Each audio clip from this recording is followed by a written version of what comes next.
उत्तराखंडमध्ये मोठ्या प्रमाणात पाऊस कोसळत असून रेड अलर्ट जारी करण्यात आलेला आहे। दरम्यान उत्तर काशीतील धराळीमध्ये ढगफुटी सदृश्य झालेल्या पावसानंतर अचानक पूर आल्यामुळे भूस्खलन झाल्याची घटना घडली आहे। या घटनेचा व्हिडिओ सध्या सोशल मीडियावर व्हायरल झाला आहे।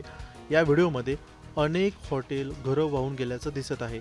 ढगफुटी सदृश्य परिस्थितीनंतर झालेल्या पावसानंतर धराळी गावात बचाव पथके दाखल झाली असून बचाव कार्य सुरू करण्यात आलं आहे। स्थानिक नागरिकांना सुरक्षित ठिकाणी हलवण्यात येत आहे। भारतीय लष्कर, राज्य आपत्ती दलाचे जवान आणि स्थानिक प्रशासनाचे अधिकारी घटनास्थळी पोहोचले असून मदत कार्य मोठ्या प्रमाणात सुरू आहे। दरम्यान या घटनेचे विविध व्हिडिओ सध्या सोशल मीडियावरती व्हायरल होत आहेत। ब्युरो रिपोर्ट, मुंबई तक।